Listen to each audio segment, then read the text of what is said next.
இம்தியாஸ் பாக்கர் மாக்காரனுடைய ராஜினாமா கடிதம் என்பது எஸ்ஏபி கட்சிக்குள் ஒரு பெரும் சுனாமியை ஏற்படுத்தி இருக்கிறது என்று சொல்லலாம்.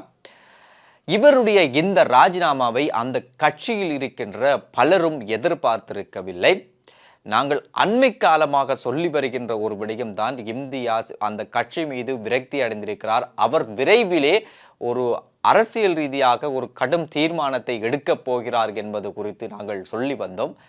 இதன் அடிப்படையில் தான் இவருடைய இந்த ராஜினாமா என்பது அமைந்திருக்கிறது.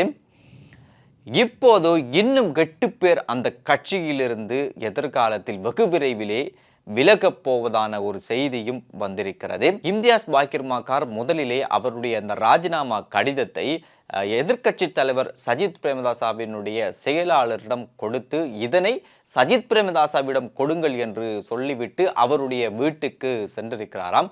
அதன் பிறகு இம்தியாஸை தொடர்பு கொண்ட முதலாவது நபராக கட்சியினுடைய செயலாளர் ரஞ்சித் மதுவபண்டார இருந்திருக்கிறார். ஆனால் அவருடைய அழைப்புக்கு இம்தியாஸ் பதிலளிக்கவில்லையாம். அதன் பிறகு எஸ்ஏபி கட்சியில் இருக்கின்ற பலரும் இவரை தொடர்பு கொண்டிருக்கிறார்களாம். ஆனால் எந்த அழைப்புக்கும் இம்தியாஸ் பதிலளிக்கவில்லை. சஜித் பிரேமதாசா கூட இம்தியாஸ் எங்கே இருந்தாலும் அவரிடம் சென்று பேச்சுவார்த்தை நடத்துங்கள் என்று சொல்லியிருந்தாராம். எஸ்ஏபி கட்சியில் இருக்கின்றவர்கள் மட்டுமல்லாமல் ஆளும் கட்சியில் இருக்கின்றவர்களும் அதே போன்று எதிர்கட்சியில் இருக்கின்றவர்களும் இவருக்கு அழைப்பை ஏற்படுத்தி இருக்கிறார்களாம். குறிப்பாக சம்பிக்க, டலஸ், தமிழ் கூட்டணியில் இருக்கின்ற பார்லமெண்ட் உறுப்பினர்கள், ஜிஎல் பீரிஸ், அதையும் தாண்டி ஆளும் கட்சியில் இருக்கின்ற அமைச்சர்கள் கூட இவருக்கு அழைப்பை ஏற்படுத்தி இருந்தார்களாம். ஆனால் எந்த விதமான அழைப்புக்கும் இம்தியாஸ் பாக்கர் மாக்கார் பதிலளிக்கவில்லையாம். இவருடைய ராஜினாமா கடிதத்தினுடைய ஒரு பிரதியை கட்சியினுடைய செயலாளர் ரஞ்சித் மதுவபண்டாரவுக்கும் அதே போன்று ஹர்சடி சில்வாவுக்கும் இவர் அனுப்பியிருந்தாராம். ஆனால் இன்றைய ஊடக சந்திப்பில் ரஞ்சித் மதுவபண்டாரவிடம் இது குறித்து கேள்வி கேட்கப்பட்ட போது அவர் சொன்ன பதில்தான், இம்தியாஸ் ராஜினாமா கடிதத்தை கொடுத்தாலும் அந்த கடிதத்தை சஜித் பிரேமதாச நிராகரித்து விட்டார், அதனை அவர் ஏற்றுக்கொள்ளவில்லை என்ற ஒரு பதிலை அவர் கூறியிருந்தார். இதனிடையே எஸ்ஏபி கட்சியை சேர்ந்த ஒரு எம்பி கூறுகின்ற போது, சஜித் பிரேமதாச அந்த கடிதத்தை ஏற்றுக்கொண்டதும் ஏற்றுக்கொள்ளாமல் இருப்பதும் இங்கு முக்கியமில்லை. இப்படியான ஒரு பெருமதியான ஒரு அரசியல்வாதியான இம்தியாஸ் பாக்கர் மாக்கார் ராஜினாமா கடிதத்தை கொடுக்கும் அளவுக்கு இந்த நிலைமை சென்றது குறித்து நாங்கள் கவலைப்பட வேண்டும், இது குறித்து நாங்கள் யோசிக்க வேண்டும் என்பது குறித்தும் அவர் பேசியிருந்தாராம். எது எப்படியோ இந்த இம்தியாஸினுடைய இந்த ராஜினாமா குறித்தும் அவரை இழப்பது குறித்தும் இது ஒரு பெரும் விளைவை ஏற்படுத்தும் என்பது குறித்தும் சஜித் இப்போதுதான் உணர ஆரம்பித்திருப்பதாக அங்கிருக்கின்றவர்கள்